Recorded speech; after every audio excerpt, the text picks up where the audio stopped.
Welcome to The Explainer. Today, we're going to do something a little different.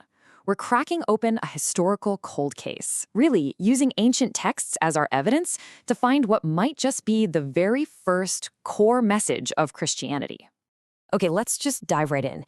The big question is this. Is it even possible to find a belief that dates back not decades, not even years, but maybe just months after the events it's talking about? We're on the hunt for a direct, unbroken link to the very beginning.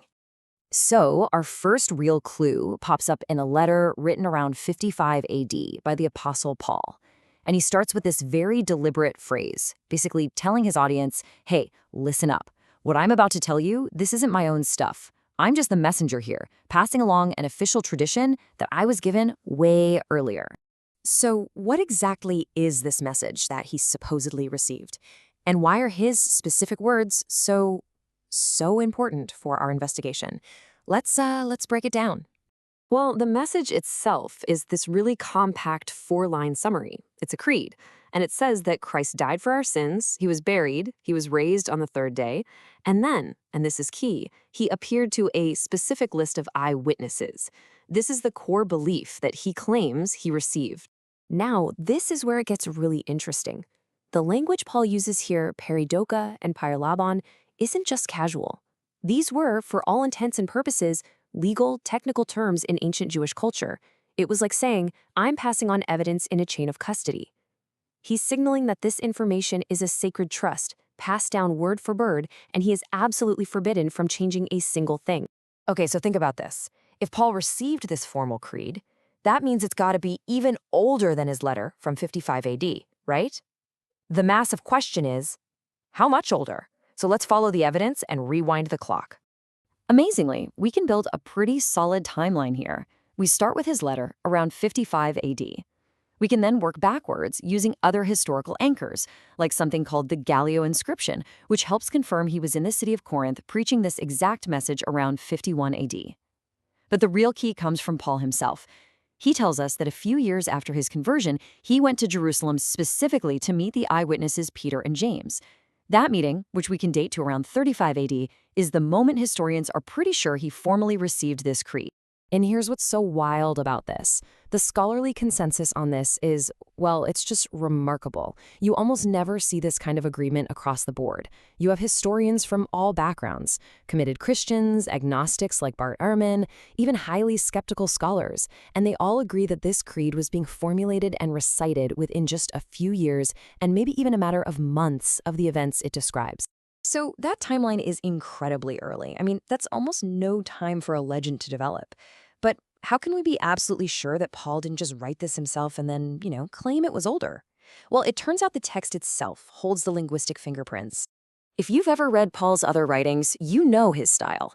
He writes in these long, complex, sometimes rambling Greek sentences. But the creed? It's the total opposite. It's short, it's poetic, it has this rhythmic quality.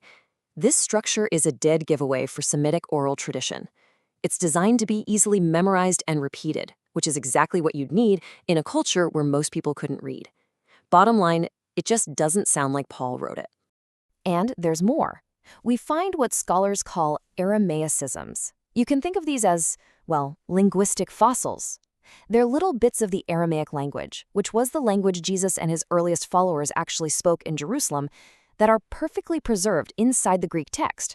They're a telltale sign of where this creed really came from. Just look at these clues. The creed uses the name Cephas for Peter. That's his Aramaic name, not the Greek one, Petros, which Paul uses everywhere else. It refers to the 12, a formal title used by that first group in Jerusalem.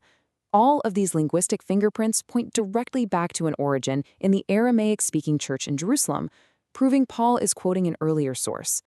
Okay, let's shift gears now to the witnesses themselves, because this is where it gets really compelling. This isn't just a vague claim. The creed cites its sources by name, almost like a modern legal document.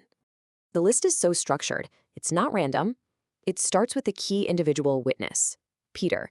Then it expands to the official group, the 12. And then it includes James, Jesus' own brother, who was famously a skeptic before all this happened. I mean, including a former skeptic is such a powerful detail. Historians love this because you would never invent a story that makes one of your key leaders look like they originally doubted the whole thing. And then comes the bombshell, an appearance to over 500 people at one time. But the Cree doesn't just leave it at that. It adds this incredible little note, most of whom are still alive. That is a direct challenge to anyone listening. It's basically saying, you don't believe us? Fine, go ask them yourselves. They're still around. It's an open invitation to go and verify the claim. And this all loops right back to Paul's trip to Jerusalem. The Greek word he uses to describe his visit is historisai. Now, that doesn't just mean to visit. It's a specific term that means to investigate by interviewing eyewitnesses. So Paul flat out says he went there to investigate. And who did he spend 15 days interviewing? Peter and James, the exact two people named as the foundational witnesses in the Creed. It all just clicks together. So, let's just step back and put all the pieces together. When we look at the legal language, the super early timeline, the linguistic fingerprints, and the specific named eyewitnesses, what's the verdict? What does it all point to? Well, what we have are 4 independent lines of evidence that all converge on the same conclusion. 1, Paul used legal language to show he was just a messenger. 2, historians of all stripes agree the message is shockingly early. 3, the language itself proves it came from Jerusalem. And 4, we can pinpoint the very likely time and place where Paul got it directly from the original eyewitnesses. The real takeaway here, the reason this is so significant, is that this isn't some story that grew and evolved over decades. It's like a historical snapshot. It's a fossil of what the very first followers believed, captured within just moments of the movement's birth, preserved in a way that's almost unheard of for any event in ancient history. And that leaves us with a final, pretty provocative thought. We often just assume that ancient beliefs grow slowly, like myths and legends.